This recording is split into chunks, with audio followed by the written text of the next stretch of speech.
أعوذ بالله من الشيطان الرجيم. بسم الله الرحمن الرحيم.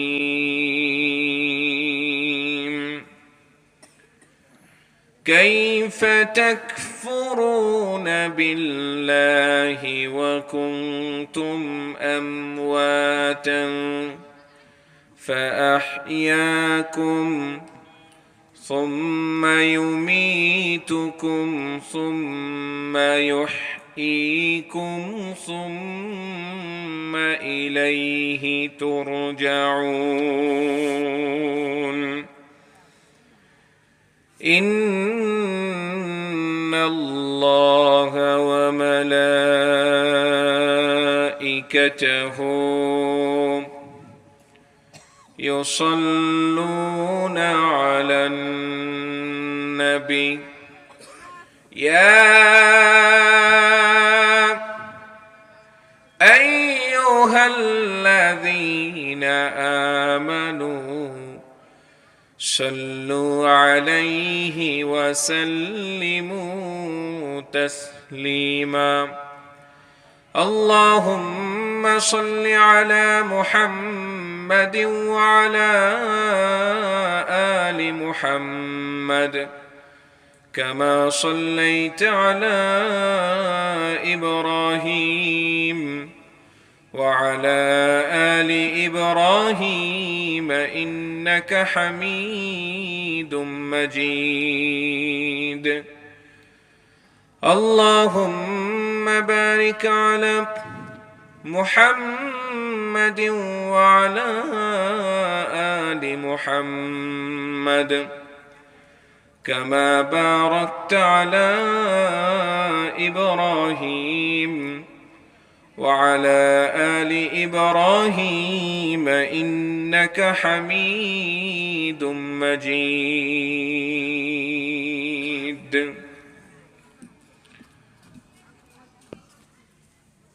প্রথমেই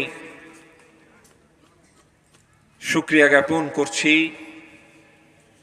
সেই মহান রব্বুল আলামিনের দরবারে যে আল্লাহ তাবারকা ওয়া তাআলা দুনিয়ার সকল ব্যস্ততা থেকে মুক্ত করে জান্নাতের বাগানে আসার বসার সুযোগ করে দিয়েছেন। অসংখ্য নাজ নিয়ামত দ্বারা বেষ্টন করে রেখেছেন। সে আল্লাহ তাবারকা ওয়া তাআলার দরবারে লাখো কোটি শুকরিয়া আদায় করে বলি আলহামদুলিল্লাহ। আরো জোরে বলি আলহামদুলিল্লাহ। ربنا لك الحمد حمدا كثيرا طيبا مباركا فيه يا ربي لك الحمد كما ينبغي لجلال وجهك وعظيم سلطانك. শুকরিয়া আদায় করলাম কার? বলেন শুকরিয়া আদায় করলাম কার? শুকরিয়া যখন আদায় করে আল্লাহ তাবারকা ওয়া তাআলার নিয়ামত বান্দাদের প্রতি আরো বৃদ্ধি হয়ে যায়। বলেন সুবহানাল্লাহ। মুসা কালিমুল্লাহ তুর পাহাড়ে আল্লাহর সাথে দিদারে যায়। এমন অবস্থায় একজন বলছে, ও আল্লাহর পয়গাম্বর, আল্লাহ তাবারকা ওয়া তাআলা আমার এত বেশি ধন সম্পদ দিয়েছে যে আমার হিসেব নিকেশ রাখা খুব কঠিন হয়ে গেছে। আমার ধন সম্পদগুলো আমি আর আমার কন্ট্রোলের মধ্যে রাখতে পাচ্ছি না। আপনি আল্লাহর কাছে দোয়া করবেন, আপনি তো পয়গম্বর, আল্লাহর কাছে দোয়া করবেন আল্লাহ যেন আমার ধন সম্পদগুলো কমায় দেয়। কমানোর জন্য দোয়া চাচ্ছে। তো আল্লাহ তাবারকা ওয়া তাআলার সাথে যখন মুসা কালিমুল্লাহ তুর পাহাড়ের উপরে দিদারে যায়, কথোপকথন হচ্ছে। এমন অবস্থায় আল্লাহর পয়গম্বর মুসা বলছে, ও আল্লাহ, আপনার একজন বান্দা আছে, তার এত বেশি ধন সম্পদ দিয়েছেন তার ধন সম্পদগুলো তার হিসেবের বাইরে চলে যাচ্ছে, আউট অফ রেঞ্জ হয়ে গেছে। এখন আপনার কাছে আরজি জানিয়েছে যেন তার ধন সম্পদগুলো কমে যায়। তো আল্লাহ তাবারকা ওয়া তাআলা বলছে পয়গম্বরকে, তুমি শুধু তাকে যে বলো যে আমার শুকরিয়া আদায় করা বন্ধ করে দেয়। যদি আমার শুকরিয়া আদায় করা বন্ধ করে দেয় তাহলে আস্তে আস্তে তার ধন সম্পদগুলো কমে যাবে। মুসা কালিমুল্লাহ আসার পরে তাকে বলছে যে আল্লাহর বান্দা, আপনি আল্লাহ তাবারকা ওয়া তাআলার অনেক বেশি শুকরিয়া আদায় করেন। ইয়া আল্লাহর নবী, আমি করি শুকরিয়া, তো আপনি আপনার ধন সম্পদ যদি কমাতে চান তাহলে শুকরিয়া আদায় করা বন্ধ করে দেন, আপনার ধন সম্পদ কমে যাবে। তো আল্লাহর সেই বান্দা বলছে, আমার ধন সম্পদ থাক আর না থাক, জীবন থাক আর না থাক, আল্লাহর শুকরিয়া আদায় করা আমি কখনোই কমাবো না। বলেন না সুবহানাল্লাহ। আল্লাহ তাবারকা ওয়া তাআলা খুশি হয়ে তার সম্পদগুলোকে ব্যালেন্স করে দিলেন। এই জন্য সর্ব অবস্থাতেই, যে অবস্থাতে আল্লাহ তাবারকা ওয়া তাআলা রেখেছেন, শুকরিয়া আদায় করব। কেউ পাঁচতলার উপরে ঘুমায়, কেউ পাঁচতলার নিচে ঘুমায়। আমি একটা ছাদের নিচে ঘুমাচ্ছি বা টিন সেটের নিচে ঘুমাচ্ছি, আমি ভাবছি শুকরিয়া আদায় করতে পাচ্ছি না। মানুষ তো বড়ই অকৃতজ্ঞ, আমরা সবসময় উপরের দিকে আমাদের চোখ। যে একতলায় ঘুমায় সে ভাবে আমি কেমনে পাঁচতলা বানাবো, শুকরিয়া আদায় করছে না। আবার ভাবতে থাকে যে আমার টিন সেট আছে, আমি কিভাবে ঢালাই দেব, পাকা ছাদ করব। কিন্তু একবার শুধু ভাববেন আমার কলিজার টুকরা মুসলমান ভাইরা, যে আল্লাহ তাবারকা ওয়া তাআলা আপনার পরিচয় দিয়েছে, টিন সেট একটা ঘর দিয়েছে, কিন্তু এমন লক্ষ লক্ষ মানুষ আছে বাংলার জমিনে যারা ঘুমানোর জন্য কোনো বিছানা নাই, যাদের ঘুমানোর জন্য কোনো বাড়ি নাই, যাদের মাথার উপরে কোনো ছাদ নাই, ফুটপাতের উপরে ঠান্ডার দিনে তারা শুয়ে আছে। বলেন ঠিক কিনা? তাদের চেয়ে তো আল্লাহ আমাদেরকে ভালো রেখেছে। বলেন ঠিক কিনা? এই জন্য আবার বলি আলহামদুলিল্লাহ। লাখো কোটি দুরূদ ও সালাম বর্ষিত হোক ইমামুল মুরসালিন খাতামুন নবিয়্যিন জনাবে মুহাম্মদ রাসূলুল্লাহ সাল্লাল্লাহু আলাইহি ওয়াসাল্লামের প্রতি। আজকের মাহফিলে আপনারা আসতে পেরে খুশি না বেজার? খুশি না বেজার? যারা হয়েছেন খুশি মুখে দেন হাসি, উঠায় আল্লাহ একবার বলেন তো সুবহানাল্লাহ। আমরা আজকে আলোচনা শুনবো কোরআন থেকে। কি থেকে? কি থেকে? আল্লাহ তাবারকা ওয়া তাআলা মুসলমানদের গাইডলাইন দিয়েছে, মুসলমানদের একটি সংবিধান দিয়েছেন। একটু চিৎকার করে বলেন তো এই সংবিধানের নাম কি? মহাগ্রন্থ আল কোরআন। এটাই বাংলাদেশ শুধু নয়, সারা পৃথিবীর মুসলমানদের জন্য এইটি হচ্ছে সংবিধান। তো আজকে যে অল্প সময় আমি আলোচনা করব যে আমরা আসলে ঈমানদার কিনা, এটা একটু দেখতে হবে আমাদেরকে কোরআন এবং হাদিস দিয়ে। আমরা যেহেতু গোরস্থানকে কেন্দ্র করে, কেন্দ্রীয় গোরস্থান সাবেক লাভাঙ্গা কেন্দ্রীয় গোরস্থানের উদ্যোগে যে মাহফিল করেছি, এই গোরস্থানে আমাদের পূর্বপুরুষরা অসংখ্য মানুষরা শুয়ে, যেখানে খুব শীঘ্রই আমাদেরকেও যেতে হবে।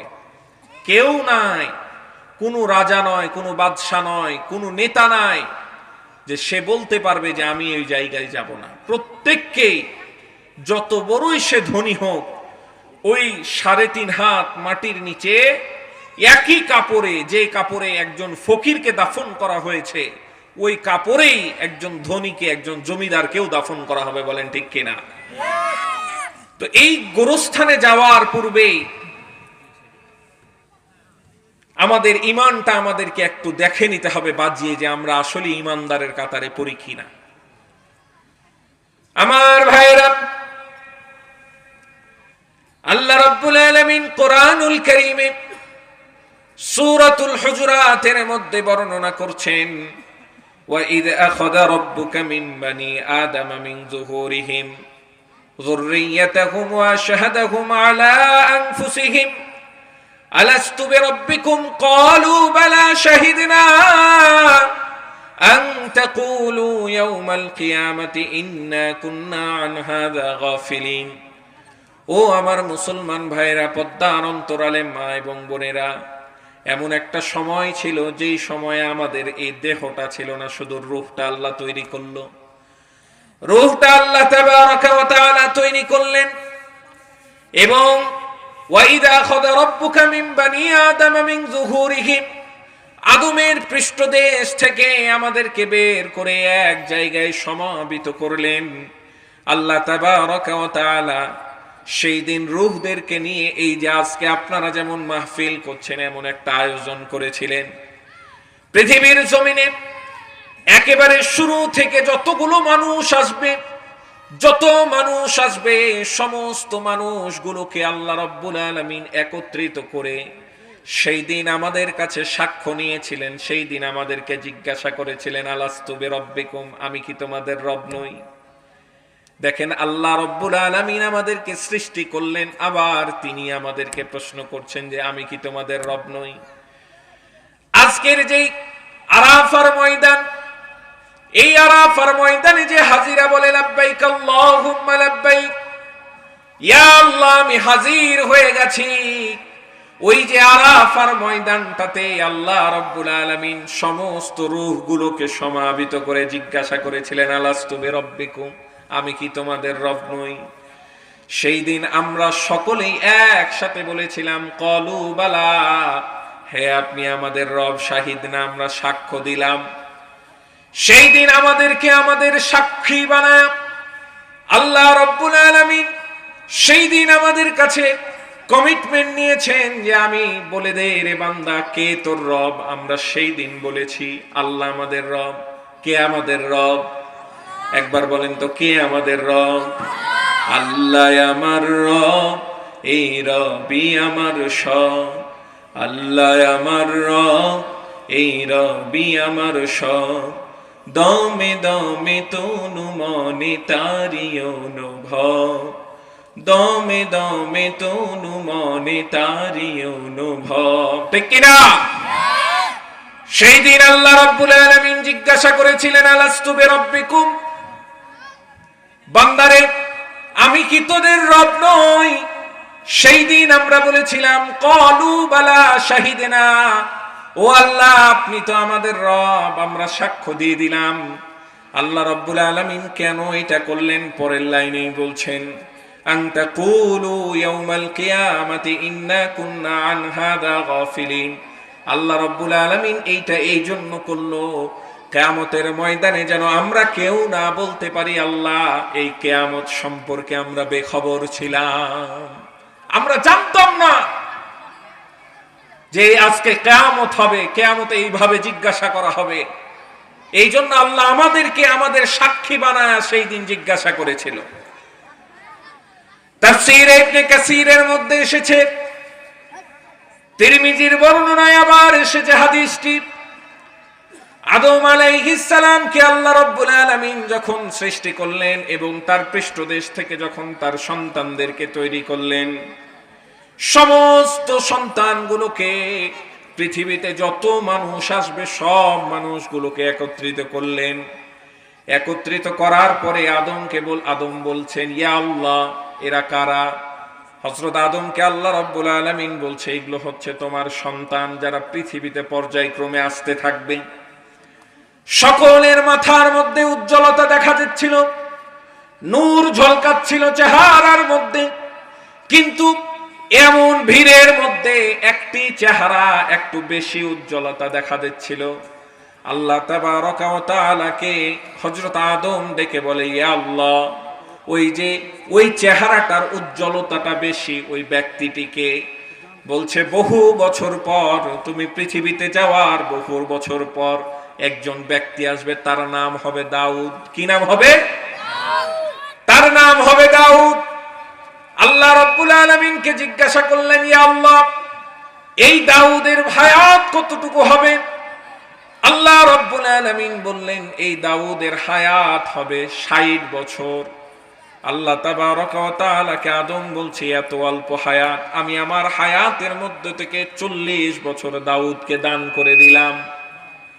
আল্লাহর নবী যখন পৃথিবীতে আসলেন, পৃথিবীতে আসার পরে একটি দুইটি বছর করে কাটাতে কাটাতে একেবারে যখন হায়াতের শেষ প্রান্তে দাঁড়িয়ে গিয়েছে, শেষ প্রান্তে দাঁড়ার পরে হযরত আদম আলাইহিস সালাতু ওয়াস সালামের কাছে মালাকুল মাউত এসে উপস্থিত হয়ে গেছে। একটু গভীর মনোযোগ দিয়ে শুনেন। মনোযোগ আছে তো আপনাদের? হযরত আদম আলাইহিস সালাতু ওয়াস সালামের সামনে মালাকুল মাউত চলে এসেছে। মালাকুল মাউতকে দেখে হযরত আদম আশ্চর্য হয়ে গেছে যে আমার হায়াত তো এখনো 40 বছর বাকি। মালাকুল মাউত, তুমি কেন এত তাড়াতাড়ি আসলে? মালাকুল মাউত বলছে, ওগো আল্লাহর নবী, আপনার স্মরণ নাই আপনি দাউদকে আপনি 40 বছর আপনার হায়াত থেকে 40 বছর দান করেছিলেন। সেই দিন আদম আলাইহিস সালাম এইটা অস্বীকার করলেন, ভুলে গেছেন। তাফসীরের বর্ণনায় এসেছে ওই যে আদম ভুলে যায়, এই জন্য আল্লাহর সাথে করা কমিটমেন্ট গুলো আদম সন্তান আমরাও ভুলে যাই। আল্লাহ রাব্বুল আলামিন জানে যে বান্দা ভুলে যাবে, এই জন্য রিমাইন্ড করার জন্য, মনে করার জন্য আবার কোরআনুল কারীম থেকে আল্লাহ রাব্বুল আলামিন সূরাতুল বাকারার মধ্যে আরজ করলেন, কাইফা তাকফুরুনা বিল্লাহি ওয়া কুনতুম আমওয়াতান فأحياكم ثم يميتكم ثم يحييكم ثم إليه ترجعون। চিৎকার দিয়ে বলেন আল্লাহু আকবার। ও বান্দারা, কেমন করে তুই আল্লাহর সাথে কুফরি করতে পারিস? কেমন করে তুই আল্লাহর সাথে শিরিক করতে পারিস? কেমন করে আল্লাহর সাথে নাফরমানি করতে পারিস? কেমন করে তুই নামাজ পরিত্যাগ করতে পারিস? কেমন করে তুই দুর্নীতি করতে পারিস? কেমন করে সুদ খেতে পারিস? কেমন করে ঘুষ খেতে পারিস? কেমন করে আল্লাহর হুকুমের অবাধ্যতা হতে পারিস? যে আল্লাহ রাব্বুল আলামিন মৃত থেকে তোকে জীবিত করলো, আবার জীবিত হওয়ার পর তোকে মৃত করবে, আবার মৃত্যু দেওয়ার পর আল্লাহ রাব্বুল আলামিন জীবিত করে পুনরায় তার কাছে তোকে দাঁড় করায়া দিবে। বলেন ঠিক কিনা? এটা তো বিশ্বাস করি আমরা, করি কি করি না? এই সোনামণিরা আগে আসেন, আগে আসেন, চলে আসেন, সামনে আসেন। এই পিছের সোনামণিরা এদিকে আসেন, চলে আসেন, একবারে পিছে, এদিকে আসেন, এদিকে। এই তো মাশাআল্লাহ, মাশাআল্লাহ, মাশাআল্লাহ। চাঁপাইনবাবগঞ্জ হচ্ছে কোরআনের ঘাঁটি, ঠিক কিনা? সারা বাংলাদেশে যত মাহফিল হয়, চাঁপাই একটি জেলাতে তার চেয়ে বেশি মাহফিল হয়। বলেন আলহামদুলিল্লাহ। চলেন আলোচনায় ফিরে যাই। আল্লাহ রাব্বুল আলামিন বান্দাদেরকে স্মরণ করে দেওয়ার জন্য বললেন, বান্দারে তুই ছিলি মৃত, মৃত থেকে আমি আল্লাহ তোকে জীবিত করলাম, আবার জীবিত করার পরে তোকে মৃত্যু দিব, আবার মৃত্যু দেওয়ার পর আমি আল্লাহ তোকে জীবিত করব। বলেন ঠিক কিনা? আমাদের হায়াতের মালিক কে? আমাদের মউতের মালিক কে? আমাদের রিজিকের মালিক কে? আমাদের সব কিছুর মালিক যিনি, চিৎকার করে বলেন না কে তিনি? কিন্তু আফসোসের বিষয়, পরিতাপের বিষয়, এইটা আমরা মুখে বললেও বিশ্বাস করতে চাই না। বলভাবে বিশ্বাস করতে চাই না। দেখেন আলোচনায় আসবে সামনে যে আমরা মুখে বলি যে আল্লাহ তাবারক ওয়া তাআলার ডাকে সাড়া দিয়ে চলে যেতে হবে, যেমন করে আমাদের পূর্বপুরুষরা চলে গেছেন। আমরা যদি বিশ্বাস করতাম তাহলে আমরা সুদ খেতাম না। আমরা যদি পাক্কা বিশ্বাসওয়ালা হতাম, ইমানদার হতাম, তাহলে ঘুষ খেতাম না, দুর্নীতি করতাম না। দুর্নীতিতে বাংলাদেশ চ্যাম্পিয়ন হতো না। বলেন ঠিক কিনা? এই দুর্নীতিগুলো কি কোনো অমুসলিম করেছে না মুসলিম করেছে? নামধারী মুসলমান করেছে। কিছুদিন আগে আল জাজিরা একটা রিপোর্ট করেছে, পৃথিবীর মধ্যে সবচেয়ে দামি চ্যানেল হচ্ছে ইলেকট্রিক মিডিয়া, হচ্ছে আল জাজিরা, কাতার ভিত্তিক একটা চ্যানেল, যেইখানে তাদের সারা পৃথিবীর মধ্যে সবচেয়ে দামি একটা electric media Al Jazeera. Al Jazeera report করছে বাংলাদেশের একজন এক্স ভূমিমন্ত্রীকে নিয়ে, সাবেক এক্স ভূমিমন্ত্রীকে নিয়ে, সম্ভবত নুরুজ্জামান না কামরুজ্জামান নাম। রিপোর্ট করেছে শুধুমাত্র যুক্তরাজ্যেই তার ৩৬০টি বাড়ি রয়েছে। কয়টি বলেন তো? ৩৬০টি বাড়ি। এখন আমার প্রশ্ন, আপনাকে যদি বা আমাকে যদি একটা ৩৬০টা বাড়ির মালিক করে দেওয়া যায়, আপনি কি ওই বাড়িগুলোতে এক রাতও কাটাইতে পারবেন? পারবেন না। তো এমন বাড়ি থাকবে যে বাড়িগুলোতে একবারও যেতেই পারবেন না, পাই দিতে পারবেন না। কিন্তু মানুষ কত আমরা অকৃতজ্ঞ, এত সম্পদ করেছে যে সম্পদগুলোতে কোনোদিন দেখতেও পাবে না, সে যাওয়ার সময় হবে না। তার সম্পদের বর্ণনা দিয়েছে আল জাজিরা, যে লন্ডন, তারপরে দুবাই সহ পৃথিবীর দামি দামি দেশে কিন্তু আরো বিজনেস আছে। এই অবৈধ ব্যবসাগুলো করেছিল এবং বাংলাদেশ থেকে অবৈধভাবে টাকা পাচার করে এইভাবে অট্টালিকা তৈরি করেছে। তার সম্পদের পরিমাণ একটা আনুমানিক একটা পরিমাণ তারা দিয়েছে ৩,০০০ কোটি টাকা। কত টাকা বলেন তো? ৩,০০০ কোটি টাকা, প্রায় একটা দেশের এক বছরের, বাংলাদেশের এক বছরের বাজেটের সমান। এক বছরের বাজেটের সমান একটা মন্ত্রীর শুধুমাত্র অ্যাসেট। কি পরিমাণ দুর্নীতি করেছে! কিন্তু তারা ভুলে গেছে রিজিকের মালিক তো আল্লাহ। যেই পরিমাণ আল্লাহ তাবারক ওয়া তাআলা আপনার আমার জন্য রিজিক বরাদ্দ রেখেছে, যেই পরিমাণ আপনার আমার জন্য খাওয়ার বরাদ্দ রেখেছে, আল্লাহ তাবারক ওয়া তাআলার বরাদ্দকৃত রিজিকের মধ্যে বাইরে থেকে একটি দানাও আপনি খেতে পারবেন না। বলেন ঠিক কিনা? যেই পরিমাণ রিজিক আল্লাহ দিয়েছে, এই রিজিকের বাইরে আপনি খেতে পারবেন না। অনেক সময় দেখা যায় যে আল্লাহ রিজিক দিয়েছে, হায়াত আর রিজিক এই দুইটাকে আল্লাহ সব সময় ইকুয়াল করে রাখে। কেমন? অনেক সময় দেখা যায় বান্দার হায়াত আছে মাগার রিজিক নাই। বান্দা, আপনার রিজিক তো আল্লাহ তাবারক ওয়া তাআলা 50,000 বছর আগে তৈরি করেছে। কত হাজার বছর আগে? আজকে রাত্রে যে খাবারটা খেয়ে আসলেন বা যে খাবারটা খাবেন, এই খাবারটা এখন তৈরি করা না, আল্লাহ তাবারক ওয়া তাআলা আগেই ফয়সালা করে রেখেছে। তো দেখেন, এক বছরের মধ্যে কথার কথা আপনাকে 50 কেজি চাল, আপনি 50 বছর হায়াত পাইলেন, এক বছরে 50 কেজি করে চাল খাবেন। এখন এমনও হয় যে আপনি এক বছরের মধ্যে 60 কেজি চাল খেলেন, মানে আগামী বছরের জন্য 10 কেজি কমায় ফেলেছেন। বা এক বছরের মধ্যে আপনি 100 কেজি চাল খাইলেন, এক বছরের মধ্যে যে পরিমাণ গোস্ত আপনার নির্ধারণ করা আছে 20 কেজি, আপনি খেয়ে ফেললেন 30 কেজি। এই খাইতে খাইতে, বেশি খাইতে খাইতে কি হয়, একটা সময় যে আল্লাহ দেখে বান্দার হায়াত নাই, বান্দার হায়াত আছে মাগার রিজিক নাই, হায়াত আছে রিজিক নাই, রিজিক তো আমি খেয়ে শেষ করলাম। তখন আল্লাহ তাবারক ওয়া তাআলা কি করে, যে আপনাকে দিয়ে দিল ডায়াবেটিক্স, যে বান্দা তোমার খাওয়া হয়ে গেছে মিষ্টি বেশি, তুমি আর মিষ্টি খাওয়ার মতো তোমার বেশি রিজিক নাই, এই জন্য ইকুয়াল তো করতে হবে, সমপরিমাণ তো করতে হবে, দিয়ে দিলাম তোমাকে ডায়াবেটিক্স, তুমি এইবার মিষ্টি থেকে দূরে থাকো। আপনি গোস্ত বেশি খেয়ে নিয়েছেন, এইবার আপনার দিয়ে দিল হাই প্রেসার, ডাক্তার বললো 1 পিসের বেশি আর গোস্ত আপনি খাইতে পারবেন না, সপ্তাহে একদিন নেন, এইবার রিজিক কিন্তু ঠিক হয়ে গেছে। বলেন ঠিক কিনা? আবার দেখা যায় অনেক সময় অনেক মানুষ আছে যাদের হায়াত শেষ হয়ে গেছে কিন্তু রিজিক কিন্তু অনেক থেকে গেছে। এই জন্য যাওয়ার পূর্বে লোকটা বিদায় হওয়ার সময় আগে দেখা যাবে অনেক খাইতে শুরু করে, অস্বাভাবিক খাওয়া শুরু করে দেয়।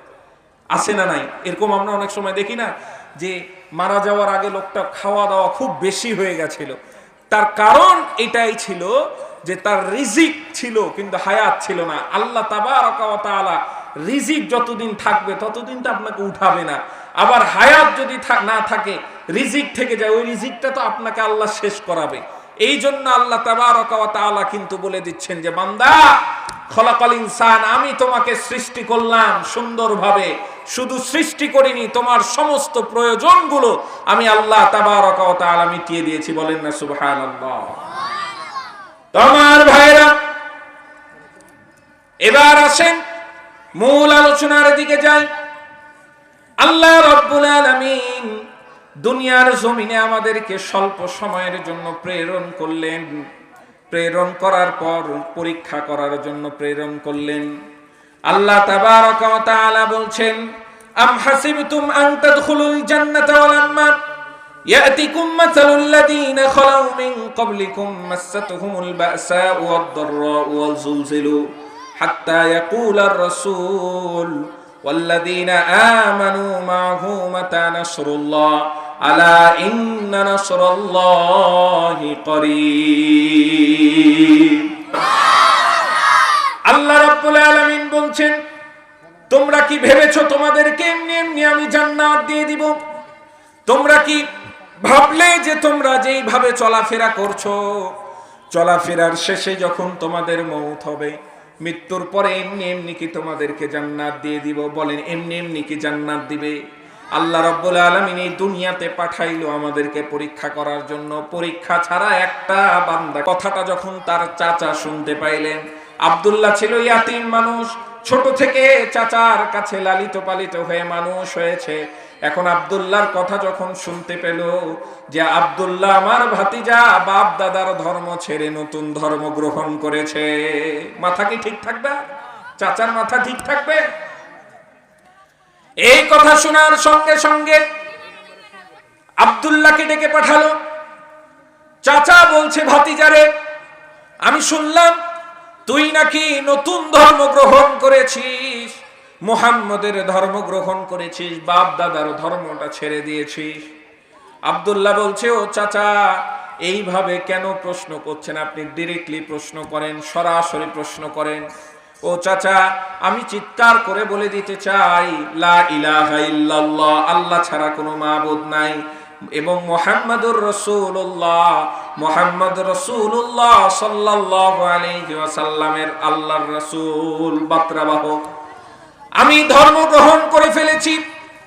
এইবার চাচা বলছে, তুই যদি ধর্ম না পরিত্যাগ করে আসিস, পূর্বের ধর্মে যদি না ফিরে আসিস, তোর যত সম্পত্তি আছে সম্পত্তিগুলো আমি নিয়ে নিব, তোকে একটাও ভাগ দিব না।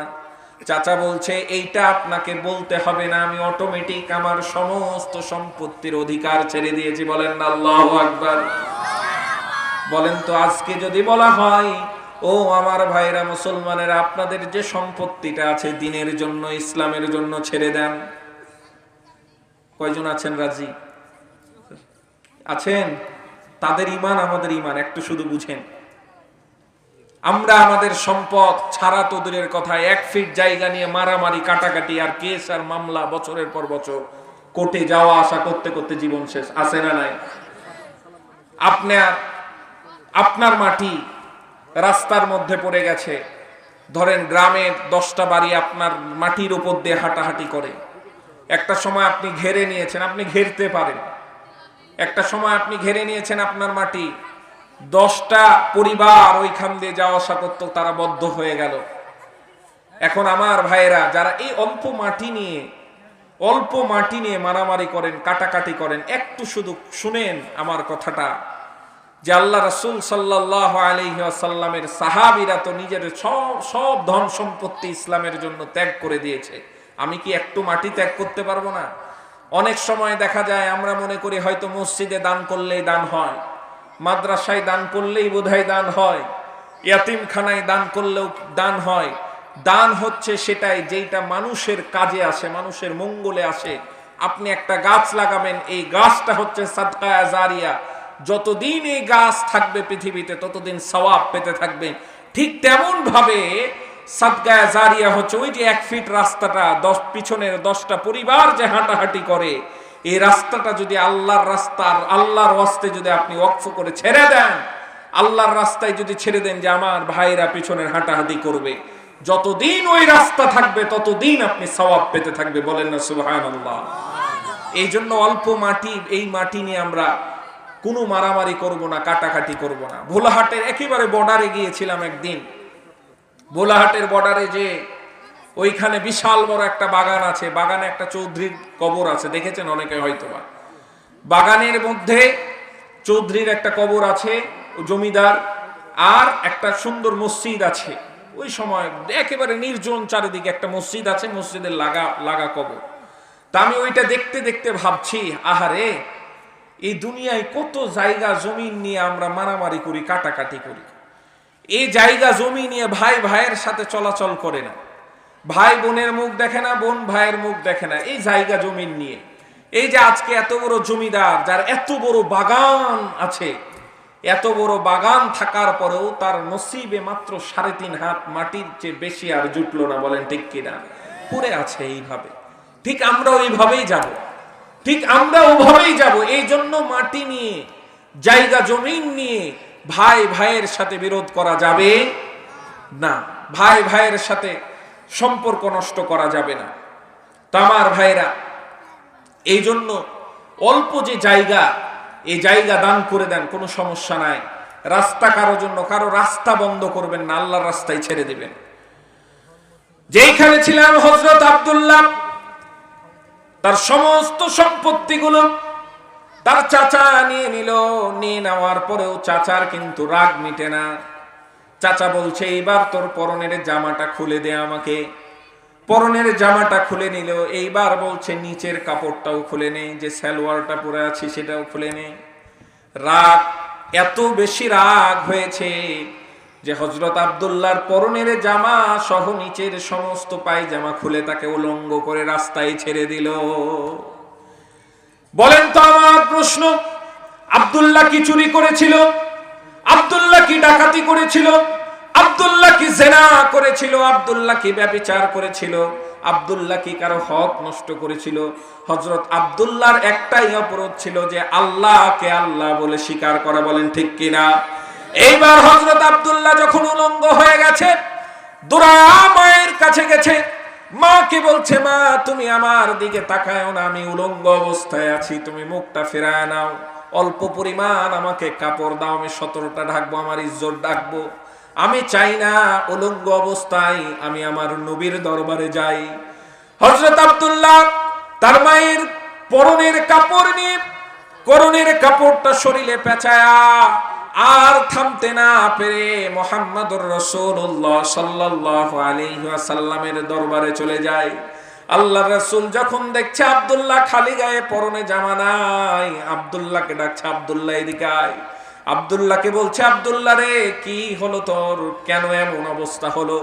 রাসূলকে বলছে, ইয়া রাসূলুল্লাহ, ইসলাম ধর্ম গ্রহণ করেছি, আল্লাহকে আল্লাহ বলে স্বীকার করেছি, আল্লাহকে এক বলে জেনেছি, এই জন্য আমার সমস্ত সম্পত্তি চলে গেছে। শুধু আমার সমস্ত সম্পত্তি যাই নাই, আমার পরনের কাপড়গুলো পর্যন্ত আমার চাচা খুলে নিয়েছে। আব্দুল্লাহকে এইবার বলছে, তোর চাচা তোকে বস্ত্রহীন করেছে, আমি তোকে বস্ত্র দিয়ে দিচ্ছি। ঘর থেকে 2টা জামা নিয়ে এসে আব্দুল্লাহকে পরায় দিল। আর আল্লাহ তাবারাকা ওয়া তাআলার দরবারে আমার নবী হাত তুলে বলছে, ওগো আল্লাহ, তোমার এই পাগল আব্দুল্লাহকে তুমি কবুল করে নাও। আল্লাহ, এই আব্দুল্লাহর রক্ত মাংস তুমি কাফেরদের জন্য হারাম করে দাও।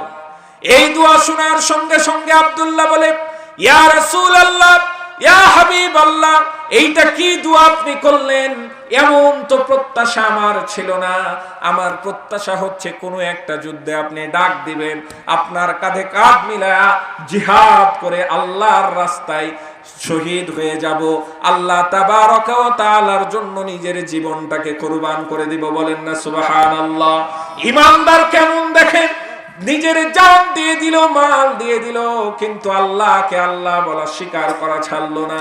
কিন্তু আজকে আমরা এমন ইমানদার হলাম, অল্প কিছু পরিমাণ টাকা দিলে আমরা আমাদের ধর্ম চেঞ্জ করে ফেলি। আছে না নাই? আছে না নাই? হযরত আব্দুল্লাহ আল্লাহর নবীকে বলল, আল্লাহর নবী আমার দোয়াটা পরিবর্তন করে দেন। আল্লাহর নবী বলছে, ও আব্দুল্লাহ, তোমার যে শাহাদাতের তামান্না আল্লাহ তাবারাকা ওয়া তাআলার দরবারে কবুল হয়ে গেছে। তুমি এখন সাধারণ মউত যদি মারা যাও, সাধারণভাবে মারা গেলেও আল্লাহ তাবারাকা ওয়া তাআলা তোমাকে শাহাদাতের মর্যাদা দিবে। বলেন না সুবহানাল্লাহ। দিন চলে যায়, আব্দুল্লাহ রাদিয়াল্লাহু তাআলা আনহু কোরআন তেলাওয়াত করে। তার কোরআন তেলাওয়াত ছিল উচ্চ স্বরে।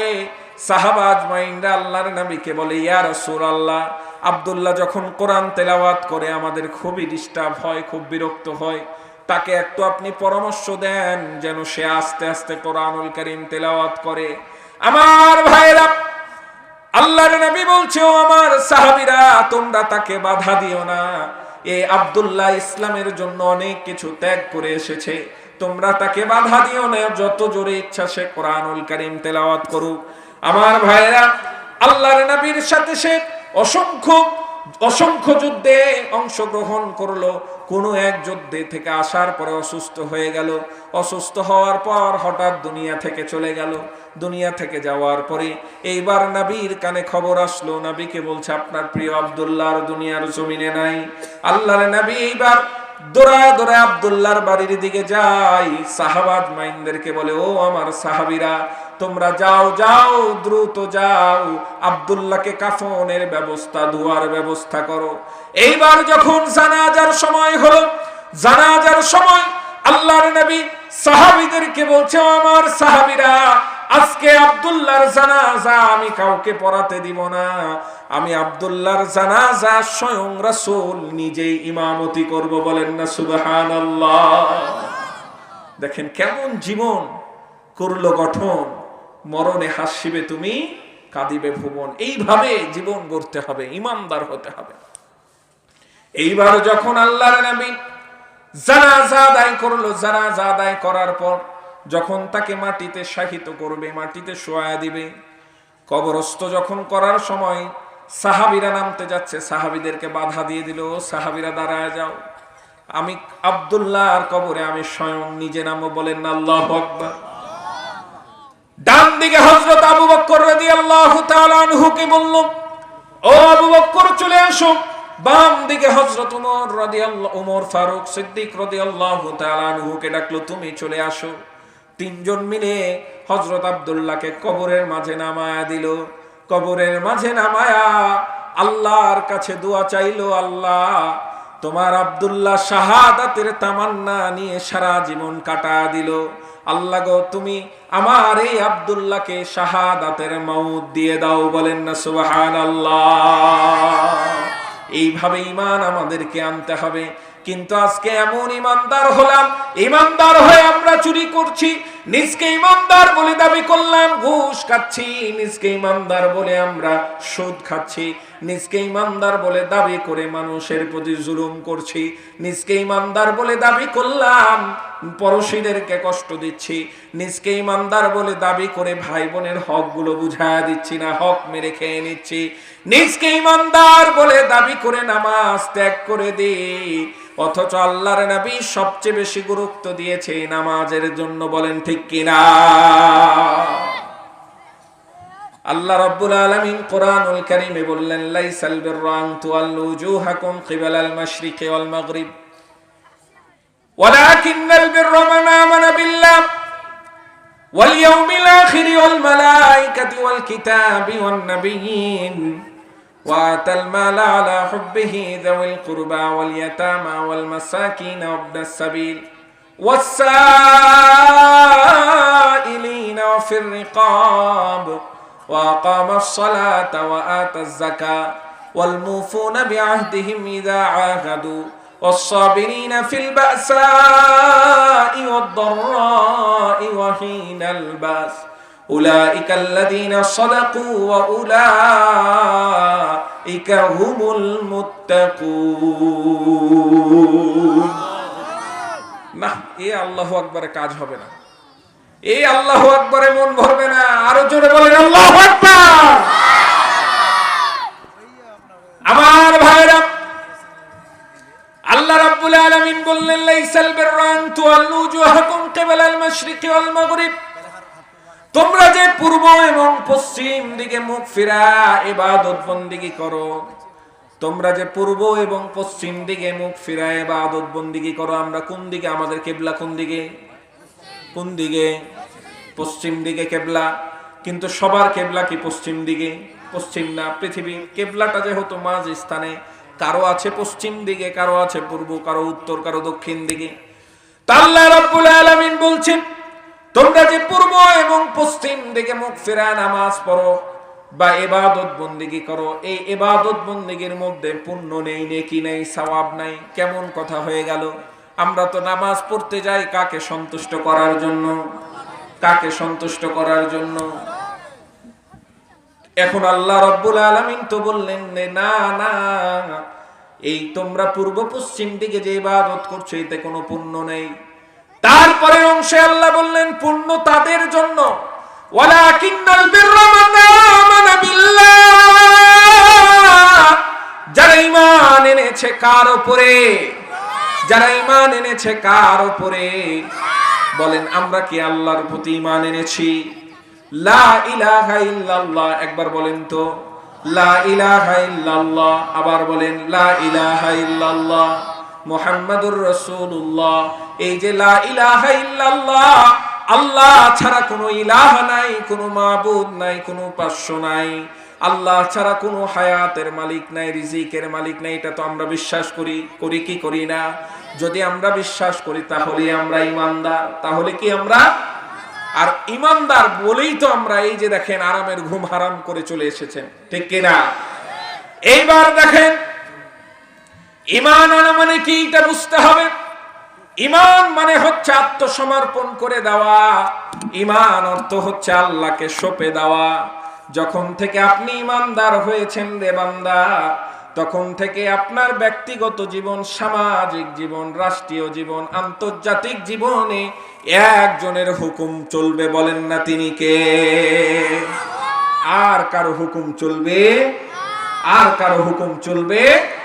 তার কারণ আল্লাহ বললেন মুমিনদের জান মালগুলো খরিদ করে নিলেন আল্লাহ কিসের বিনিময়ে? জান্নাতের বিনিময়ে। কিসের বিনিময়ে?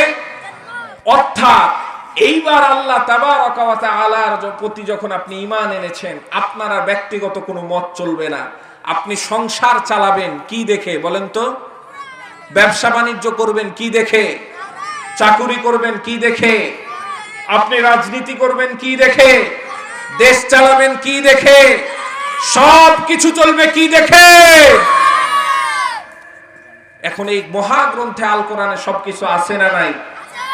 এই কোরআনের মধ্যে আপনার কিভাবে পরিবার চালাবেন এটাও আল্লাহ দিয়েছে।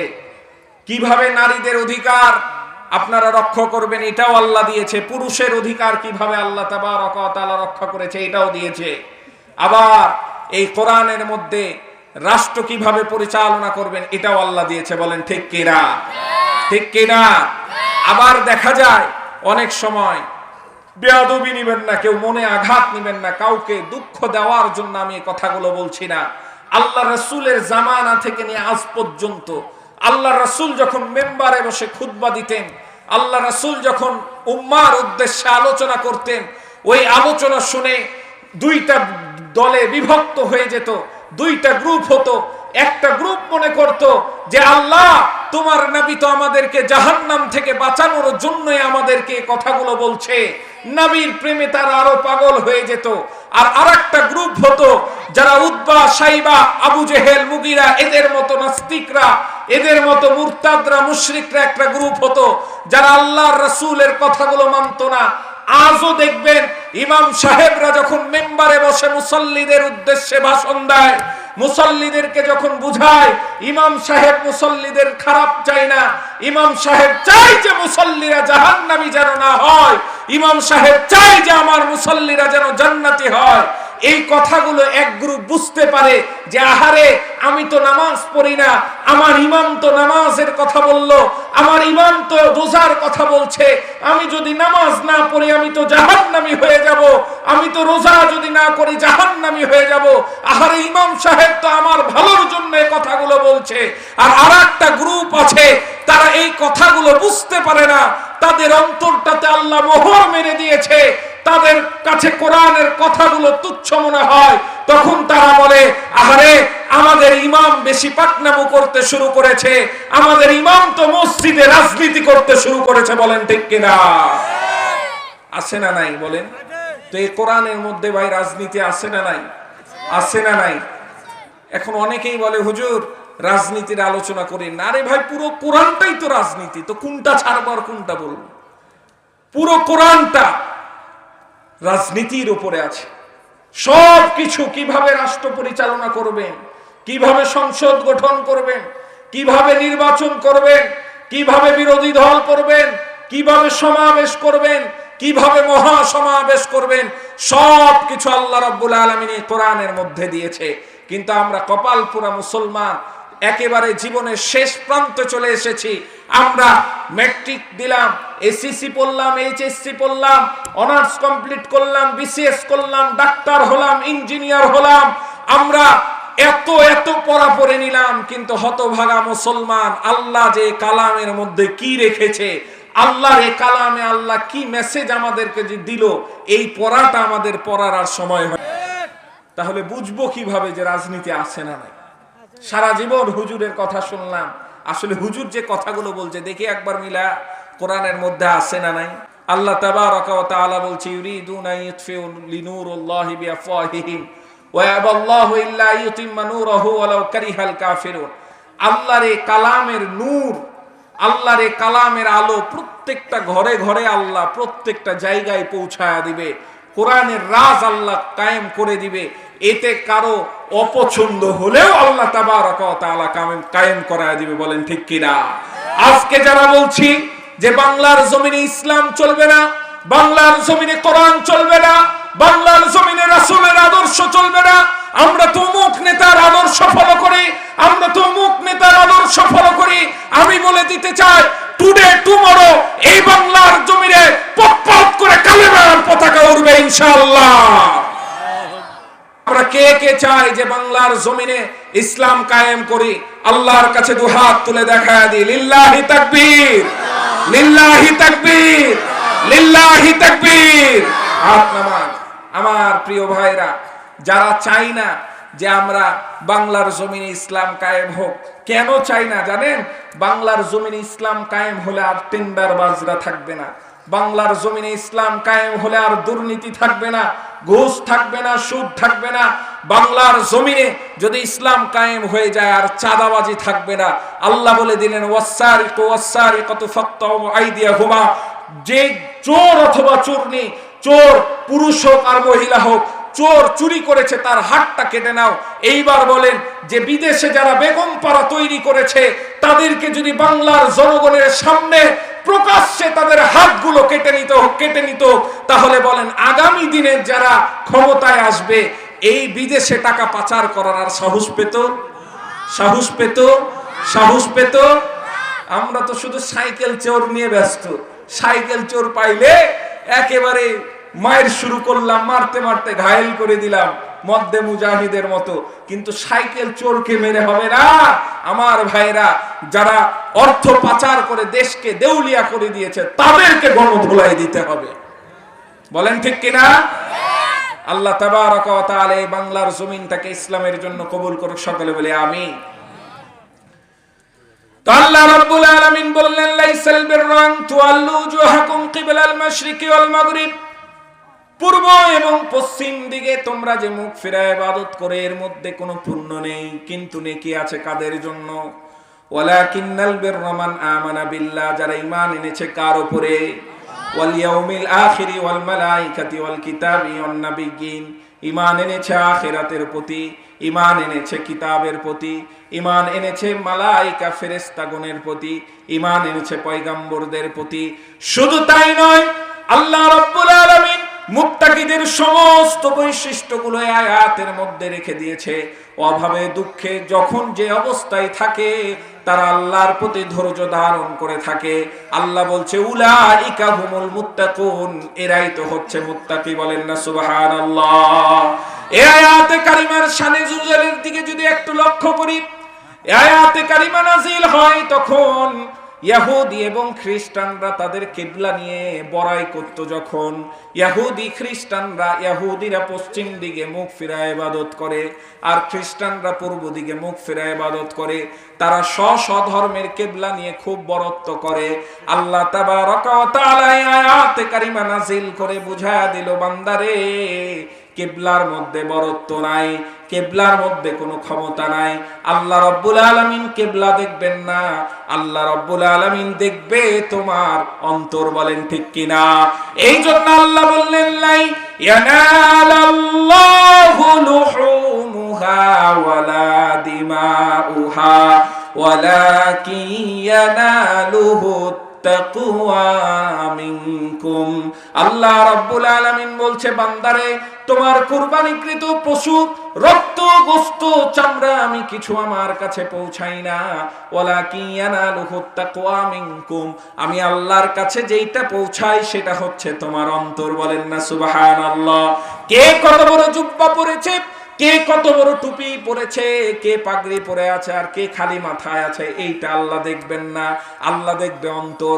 অনেক সময় আমরা বাংলার জমিনে দেখেছি জুব্বা পরে শয়তানি করতে, আবার অনেক সময় দেখেছি প্যান্ট শার্ট পরে আল্লাহর গোলামি করতে। বলেন ঠিক কিনা? আছে না এরকম? শাহবাগে যেখানে রাসূলকে নিয়ে কটূক্তি করা হয়েছিল, শাহবাগীরা যখন আন্দোলন করে, রাসূলকে নিয়ে ব্যঙ্গ করে, সেইখানে কোনো এক মোল্লা যে দাড়ি টুপি পাগড়ি পরে বড় হুজুর দিয়ে বলছে, আমি তোমাদের সাথে আছি, দেলোয়ার হোসেন সাইদি রাজাকারের ফাঁসির দাবি আমিও চাই। বলেন না নাউজুবিল্লাহ, বলেন না নাউজুবিল্লাহ। বলেন এই পোশাকে কি কোনো কাজে আসবে? এই পোশাকে কি কোনো কাজে আসবে? এই জন্য আল্লাহ কিন্তু পোশাক দেখবেন না, আল্লাহ চেহারা দেখবেন না, ধন সম্পদ দেখবেন না, আল্লাহ শুধু দেখবেন ওয়ালাকিন ইয়ানালুহুত তাকওয়া মিনকুম। আল্লাহ তাবারাকা ওয়া তাআলা দেখবে শুধুমাত্র হৃদয়, অন্তর। কার অন্তরটা কত আল্লাহর জন্য কাঁদে, কার হৃদয়টা আল্লাহর জন্য কাঁদে, কে আল্লাহকে বেশি বেশি চায়। আল্লাহ তো চায় যে বান্দা তুই আমাকে ডাক, আমি তোকে বারবার কাছে টেনে নিব ইনশাআল্লাহ।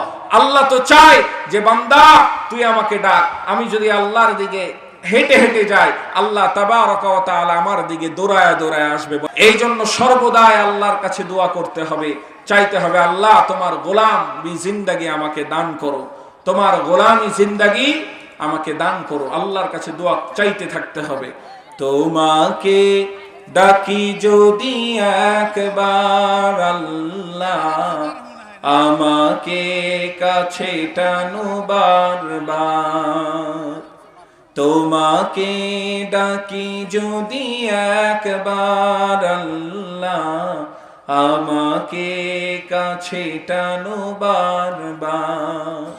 যদি পথ ভুলে যাই আমাকে দিও ঠাই, যদি পথ ভুলে যাই আমাকে দিও ঠাই, দিও দিশা এইটুকু আবদার আল্লাহ, আমাকে কাছে টানো বারবার।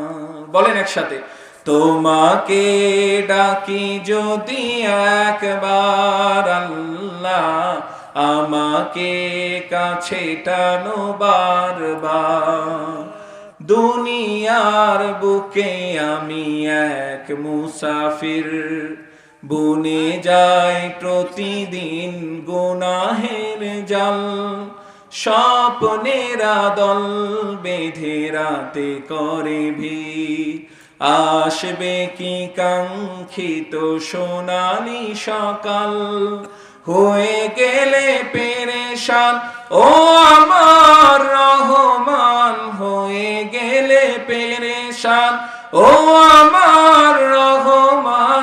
জিকিরে হতে দিও একাকার আল্লাহ, আমাকে কাছে টানো বারবার। তোমাকে ডাকি যদি একবার আল্লাহ, আমাকে কাছে টানো বারবার। আল্লাহু আকবার।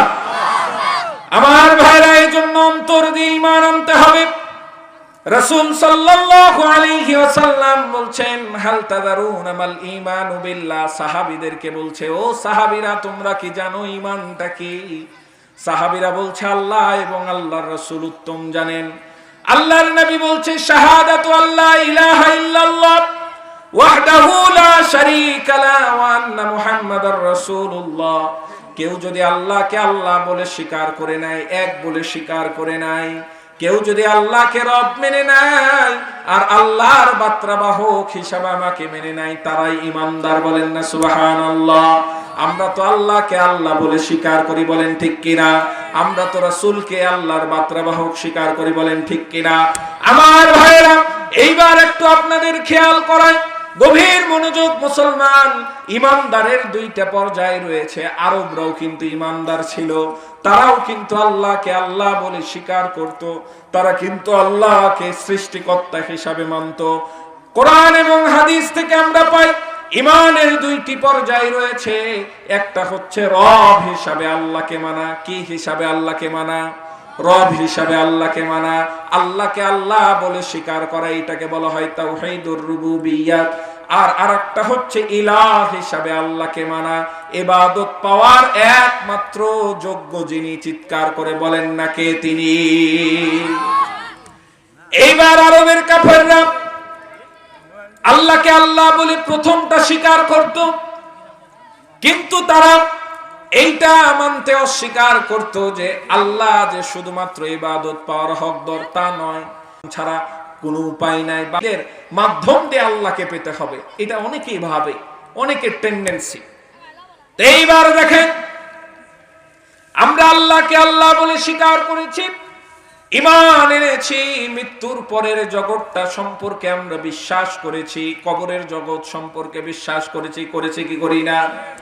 এইবার কবরের জগৎ সম্পর্কে যখন আমরা বিশ্বাস করেছি, আল্লাহ রাব্বুল আলামিন আমাদেরকে প্রশ্ন করছেন, কুল মান ইয়ারযুকুকুম মিনাস সামাই ওয়াল আরদি আম্মান ইয়ামলিকুস সামা ওয়াল আবসার ওয়া মান ইখরিজুল হাইয়্যা মিনাল মাইয়িতি ওয়া ইখরিজুল মাইয়িতা মিনাল হাইয়্যি ওয়া মান ইউদাব্বিরুল আমরা ফাসায়াকুলুনা আল্লাহ ফাকুল আফালা তাত্তাকুন। আল্লাহ রাব্বুল আলামিন বলছেন, বলো আসমান এবং জমিন থেকে কে তোমাদেরকে রিজিক দেয়? আসমান এবং জমিন থেকে কে তোমাদের রিজিক দেয়? বলেন না, কে দেয়? আসমান এবং জমিন থেকে আল্লাহ তাবারক ওয়া তাআলা কেমন ভাবে রিজিক দেয়? কোরআন হচ্ছে এমন একটা কিতাব, প্রত্যেকটা শব্দ নিয়ে গবেষণা করলে ওই শব্দগুলো আপনাকে জান্নাত পর্যন্ত পৌঁছায় দিবে। কেমন ভাবে? এখন প্রশ্ন যদি করেন আসমান এবং জমিন থেকে কেমন ভাবে রিজিক দেয়, আল্লাহ তাবারক ওয়া তাআলা দেখেন জমিনটা কিভাবে আমাদের জন্য বানিয়েছে। এই জমিনটাকে এমন সহনশীল হিসাবে বানিয়েছে, এই জমিনটাকে এমন না বানায়া যদি কাদা কাদা বানায়া দিত, বলেন এই জমিনের উপরে কোনো চাষ হতো? যদি কাদা জমিন হতো তাহলে এই জমিনের উপরে কি বিল্ডিং করতে পারতেন? কোনো বিল্ডিং হতো? এই জমিনটা আবার আল্লাহ শক্ত বানায়া দিত, একবারে কাঠের মতো, পাথরের মতো শক্ত, বলেন এই জমিনে এইবার কোনো ফসল হবে? কোনো ফসল হবে না। কিন্তু আল্লাহ খলাকাল ইনসান, যিনি আমাদেরকে সৃষ্টি করেছেন, আমাদের প্রতি দয়া করে অনুগ্রহ করে এই জমিনটাকে এমন ভাবে বানালেন, এই জমিনের উপরে আমরা রাস্তা বানাতে পারি, এই জমিনের উপরে 100 তলা বিল্ডিং বানাতে পারি, এই জমিনের উপরে আবার বিছন ছিটায়া ওই বিছন দিয়ে আমরা আল্লাহ তাবারক ওয়া তাআলা রিজিকের ব্যবস্থা করে দেয়। বলেন ঠিক কিনা? আবার দেখেন আসমান থেকে আল্লাহ বৃষ্টি বর্ষণ করে। আল্লাহ তাবারক ওয়া তাআলা কত দয়া করে আমাদের প্রতি, যে আল্লাহ গরমের সময় গরমের বৃষ্টিটা দেয়, শীতের সময় শীতের বৃষ্টিটা দেয়। কেন? যদি গরমের সময় শীতের বৃষ্টি দিত আর শীতের সময় গরমের বৃষ্টিটা দিত, এই যে সবুজ বাংলাদেশ, পুরো বাংলাদেশটা ধ্বংস হয়ে যেত। বলেন ঠিক কিনা? শীতের সময় বান্দাদের শাকসবজি ফলমূল বেশি প্রয়োজন হয়, এই জন্য আল্লাহ তাবারক ওয়া তাআলা কত দয়ালু দেখেন, শীতের সময় বেশি শাকসবজি আমরা খাই, ঠিক কিনা?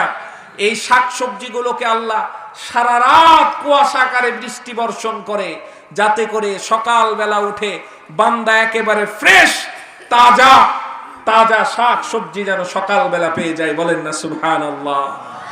একটা কুদরতি ফ্রিজিং ব্যবস্থা করে দিয়েছে আল্লাহ। এই জন্য আল্লাহ বলছে, কুল মান ইয়ারযুকুকুম মিনাস সামাই ওয়াল আরদ, বলো আসমান এবং জমিন থেকে কে তোমাদেরকে রিজিক দান করে। ওয়া মান ইখরিজুল হাইয়্যা মিনাল মাইয়িতি ওয়া ইখরিজাল মাইয়িতা মিনাল হাইয়্যি, কে মৃতকে জীবিততে নির্গত করে, আবার জীবিত থেকে মৃততে নির্গত করে কে? বলেন না কে? কে তোমাদের দৃষ্টি শক্তি শ্রবণ শক্তির মালিক? বলেন কে আমাদের দৃষ্টি শক্তি শ্রবণ শক্তির মালিক? একবার বলেন না কে? এই যে আপনারা যেইভাবে বললেন আল্লাহ, সেই দিন কাফের মুশরিকরাও আল্লাহর নবীর এই প্রশ্ন যখন করেছিল, আল্লাহর নবীকে তারাও একসাথে বলেছিলেন ফাসায়াকুলুন আল্লাহ, এসব কিছুর মালিক হচ্ছে আল্লাহ। আল্লাহ তাবারক ওয়া তাআলা তারপরে বলছে ফাকুল আফালা তাত্তাকুন, এরপরেও কি তোমরা আল্লাহকে ভয় করবে না? আমি যদি তোমাদের রিজিকের মালিক হই, আমি যদি তোমাদের হায়াত মৌতের মালিক হই, ফাকুল আফালা তাত্তাকুন, তারপরে এরপরেও কি তোমরা আল্লাহকে ভয় করবে না? যদি আল্লাহকে তোমরা ভয় না করো, যদি আল্লাহর প্রতি ঈমান এনেছো, ঈমানদার বলে তোমরা স্বীকার করছো, অথচ আল্লাহর সাথে মশকরা করছো, নামাজের আজান হচ্ছে, আজানের কানে তোমার আসে না, নামাজের সময় হয়ে যাচ্ছে, মসজিদ যেতে ইচ্ছা করে না, তুমি হারাম ভক্ষণ করছো, সুদ খাচ্ছ মনে করছো এটা নরমাল ব্যবসা, তুমি ঘুষ খাচ্ছ মনে করছো এটা আমার উন্নতি, তুমি মানুষের হক নষ্ট করছো মনে করছো এটা আমার হক। ফাকুল আফালা তাত্তাকুন, এরপরেও কি তুমি আল্লাহকে ভয় করবে না? যে আল্লাহ তোমাকে রিজিক দিল, যে আল্লাহ তোমাকে হায়াত দিল, যে আল্লাহ তোমার দৃষ্টি শক্তি, শ্রবণ শক্তি মালিক, যিনি তোমাকে এত নিয়ামত দিয়ে ভরপুর করলো, ফাকুল আফালা তাত্তাকুন, এরপরেও কি তোমরা আল্লাহকে ভয় করবে না? এরপরেও কি আল্লাহকে ভয় করবে না? আল্লাহ রাব্বুল আলামিন তার আবার অন্য আয়াতে বলছেন, ইয়া আইয়ুহাল্লাযীনা আমানু তাকুল্লাহ হাক্কা তুকাতিহি ওয়া লা তামুতুন্না ইল্লা ওয়া আনতুম মুসলিমুন। বলেন না আল্লাহু আকবার। আল্লাহ রাব্বুল আলামিন বান্দাদেরকে বলছে, ইয়া আইয়ুহাল্লাযীনা আমানু, হে ঈমানদারগণ। এইখানে কোন কাফের মুশরিকদেরকে আল্লাহ বলে নাই, এইখানে কোন অন্য ধর্মের ব্যক্তিদেরকে আল্লাহ বলে নাই, এইখানে কোন হিন্দু ধর্মের ভাইদের কথা বলে নাই, খ্রিস্টান ধর্মের ভাইদের কথা বলেন নাই, কোন বৌদ্ধ ধর্মের ভাইদের কথা বলেন নাই। ইয়া আইয়ুহাল্লাযীনা আমানু, যারা ঈমান এনেছে। এইখানে আমরা যারা বসে আছি সবাই তো আল্লাহর প্রতি ঈমান এনেছি, বলেন ঠিক কিনা? আল্লাহ তাদের উদ্দেশ্যে করে বলছে, হাক্কা তুকাতিহি, আল্লাহকে ভয় করো, যেন তেন করে ভয় করলে হবে না, হাক্কা তুকাতিহি, ভয় করার মতো করে করো, ওয়ালা তামুতুন্না ইল্লা ওয়া আনতুম মুসলিমুন, পরিপূর্ণ মুসলমান না হয়ে তুমি কবরের মাঝে আসিও না। কে বলছেন? কে বলছেন? এই যে গোরস্থানের মাহফিলে আমরা বসে আছি, গোরস্থানের মাহফিলে বসে আছি, কত রাজা বাদশাহ, কত জমিদার, কত গরিব ফকির, কত যুবক, কত যুবতী, কত মানুষের আমরা জানাজা এই জায়গায় পড়েছি কি পড়িনি? আল্লাহ রাব্বুল আলামিন তো এগুলো মেসেজ দিয়েছেন আমাদেরকে, এগুলো তো মেসেজ দিয়েছেন। জানাজা মানেই হচ্ছে মেসেজ যে আজকে আমি শুয়ে আছি ওই খাটলিতে, আগামীকালকে তুমি শুধবে, আগামীকালকে তুমি শুধবে। এই জন্য গায়ক খুব সুন্দর করে বলছে, কত জানাজার পড়েছি নামাজ,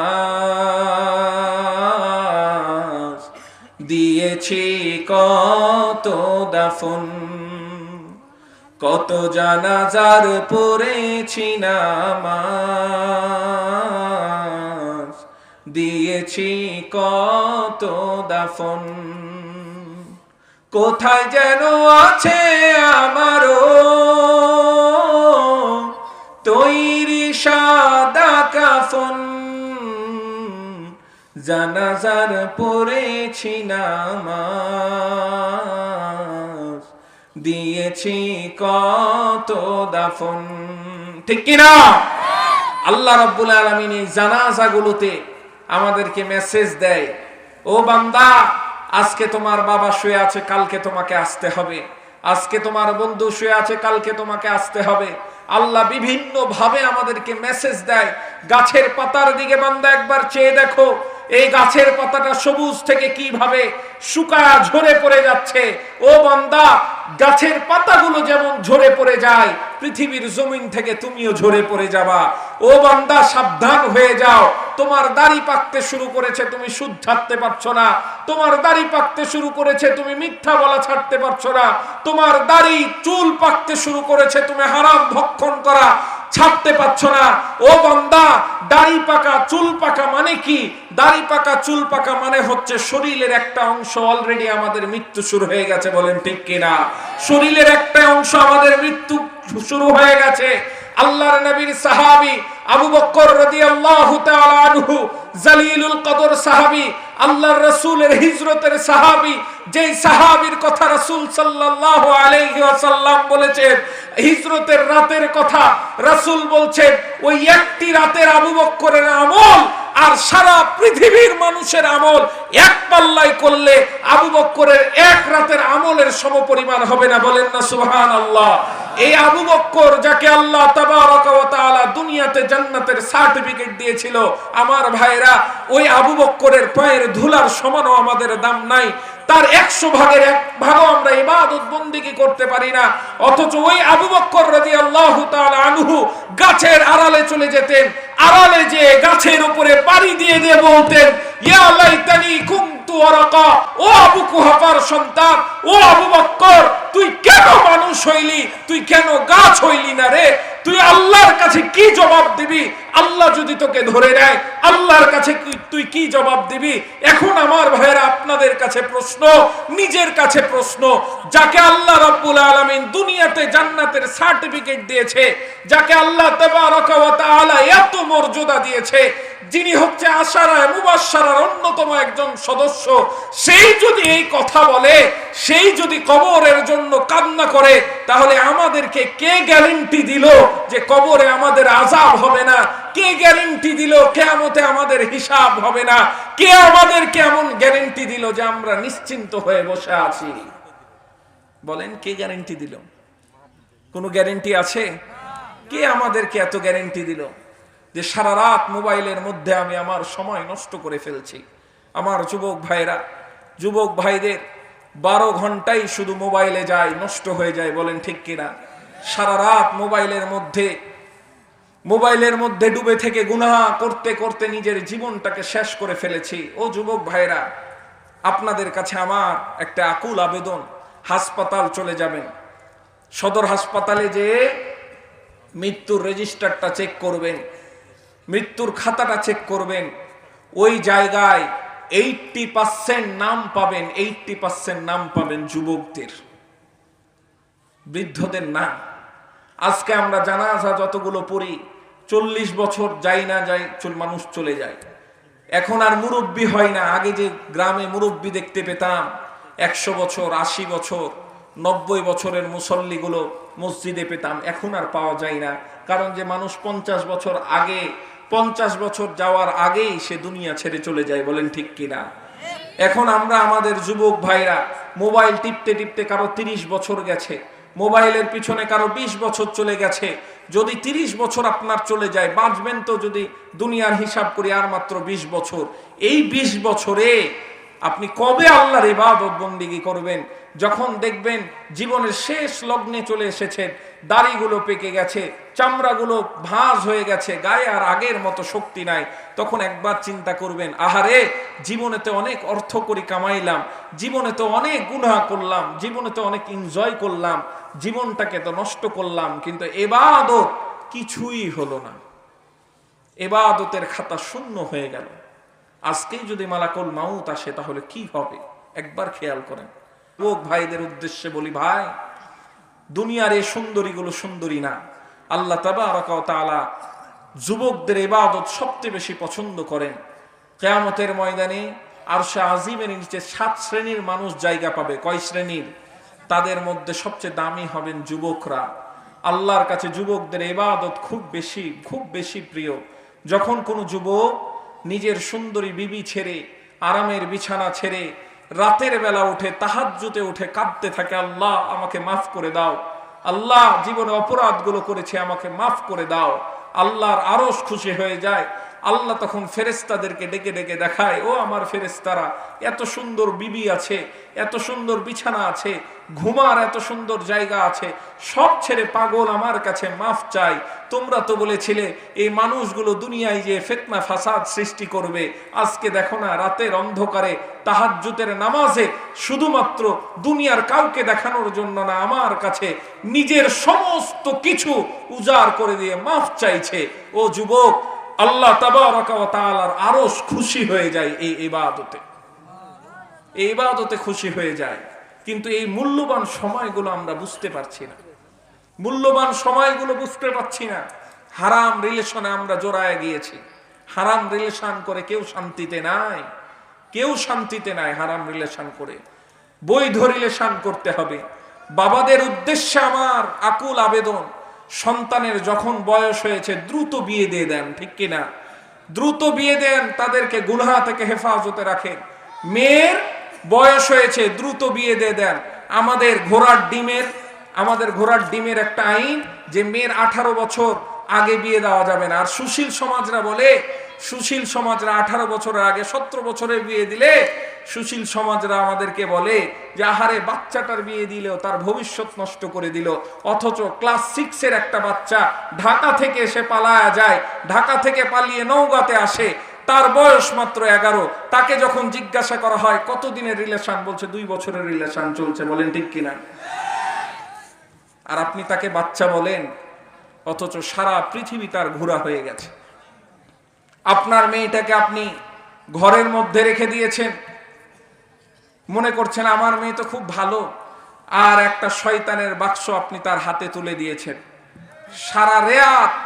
সারা রাত একটার পর একটার সাথে কথা বলতেই আছে। বলেন ঠিক কিনা?